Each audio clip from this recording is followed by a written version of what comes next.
Hello, hello, hello, hello. How are you doing, my friend? How is life for you? How is your corner of the universe treating you? How are the people? How is your ecosystem?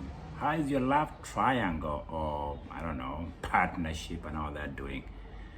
Well, it's your friend JKKC in this episode of Tukuriada, telling you welcome to the air and to the advocacy of everything that is within the universe. And today, I'm the new advocate for athletes. Not am I only the advocate for athletes, but I'm joining hands with greatest athletes that are exposing some of these discrepancies between reality and fantasy, or the discrepancy between what we see and what is. What about that for starters? Well, I'm glad you're still subscribing and the family is growing in trickle down. Trickle down. I hope it's not trickle down economics. Anyway, glad to be here. Let's just dive into the subjects that affect athletes in the athletics world. Gabby Thomas is speaking and I'm listening. She's gonna be in Jamaica in 2 weeks. In this new forum, this new league by Michael Johnson that seems to wants to challenge the status quo of athletics as we know it. It's a new league away from the Grand Prix of Europe that covers different formats. It's a parallel competition that I hope brings some decency and some stability in the athletics world. Michael Johnson claims messianic approach to it. He says, I'm here to save track and field. Okay, Michael Johnson, good luck saving it. But it might need some saving because Gabby Thomas spoke at length in one of the interviews she did recently, and she seems to expose or lament the discrepancy of payment or lack of, and the fact that most athletes in this profession of athletics or track and field operate on the lowest denominator of payment. If you think about it, we had the Olympics that introduced the prizes for the top three medalists. The gold medalist, I think, won 37,000. I think the bronze medalist had 15,000 and 25 for the silver. Is that enough? Is that enough when the sponsor that we know that host or put together this championship make a kill? These corporations run away with money. The organizers, I bet you they do very well. And yet when Gabby Thomas, 3-time gold medalist, or no, not three time. Yeah, she won 3 gold medals in this last Olympics.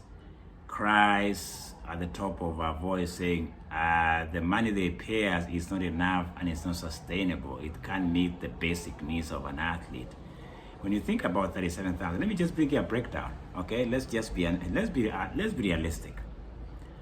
$37,000 that they pay these athletes last time we saw it at the Olympics is broken down into maybe many avenues or many channels. You think of the nutritionists as we pay, the trainers, the coaches, and what is the athlete left with? You can figure that. I don't know the math. But I think Gabby Thomas talking about this discrepancy, this lack of, or the compensation is not sufficient. I think she has something for us to listen as fans. Because as global and as glamorous and as wide as track and field is when it comes to viewing and followers, the people who perform on that stage don't get compensated well monetarily. And I think Gabby Thomas, being an American, being a lady from first world country, is talking to the real issues that plague and continue to plague athletics. I think athletics as a whole is way behind paying scales in sports. You think of World Championship that was introduced in 1983, and the only time we hear of even prices during this championship is 2015. So these athletes have been in the wilderness surviving on their own for that long time, and even still, 70,000 for gold in the World Championship. Is that enough? Maybe it's not. 37 in the Olympics for gold, is that enough? Gabby says it's not. And so there's this discrepancy about what we see and what is, mostly for athletes, because what we watch this thing is to see the best in the world. And yet when they talk of what they take home, how do they pay their bills? How do they pay for their success or sustain their well-being during the course of their training, their travels and all that? You wonder whether we are just seeing fantasy at the same time an exploitative system, a system that seems just to pander to the corporations and those leaders in place. I suspect it is. It is the latter that I talk about, because the reason why I suspect Kenya has had scandals of doping and cheating, and even athletes cheating globally, is because they are trying to make a buck and get away with it, because the system is broken.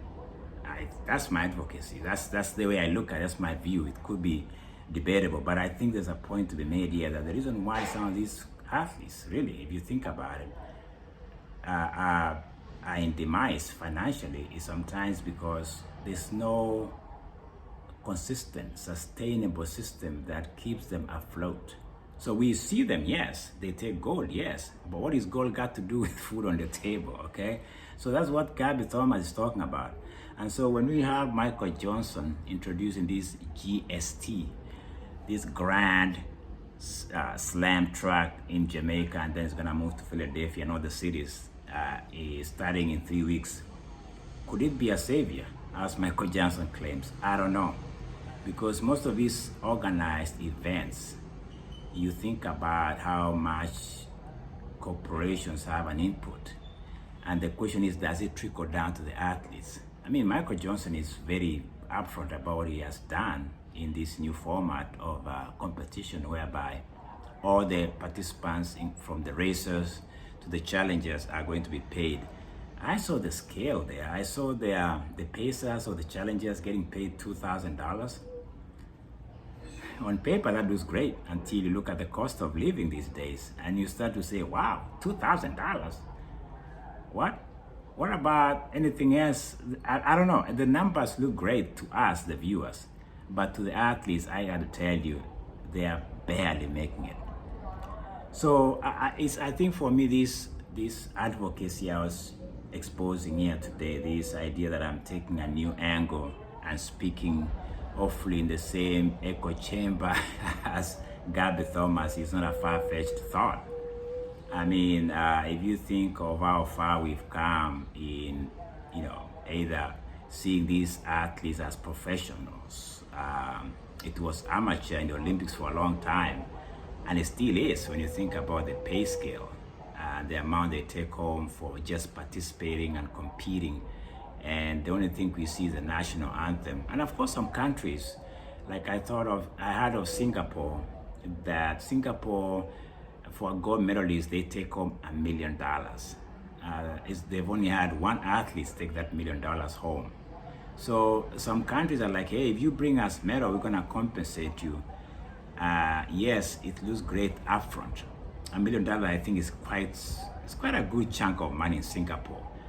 But what do other countries do beyond just that $1 million for these athletes? Kenya, for instance, where I come from, I don't know whether it was the president or the government or the system, they pay them 3 million Kenya shillings. That is what? I don't know, that equals to, what is that, $10,000? Is that what it is? I don't know the numbers, the scale. But it looks good for cameras. It looks great for cameras. But these athletes, you have to think about the cost or the expense they incur just to get there. And what do they take home when you think about it? Is that sustainable? Is that good enough? So maybe Gabby Thomas is up to something, and that's why it caught my attention. The glamour, the sport, the discrepancy between what we see and what athletes really take home. Does it match up? It doesn't, according to Gabby Thomas. She's lucky, as she says. She has sponsors that keeps her afloat. How many bronze medalists have sponsors? I was up to something this episode. It was 114 episode. The new advocate, from environmentalist advocate, standing shoulder to shoulder with those who stand for what is, and let's speak the truth to the subject without just being passive participants. Passive participants. Wow, I'm into it today. Enjoy your life, man. Let's be advocates for something. Let's do that. And Gabby Thomas, I salute the woman. And if you think about it, women have suffered more in athletics more than men. I'm talking about Allyson Felix, who had to, she had a sponsorship cancer because she got, she chose motherhood. She got pregnant.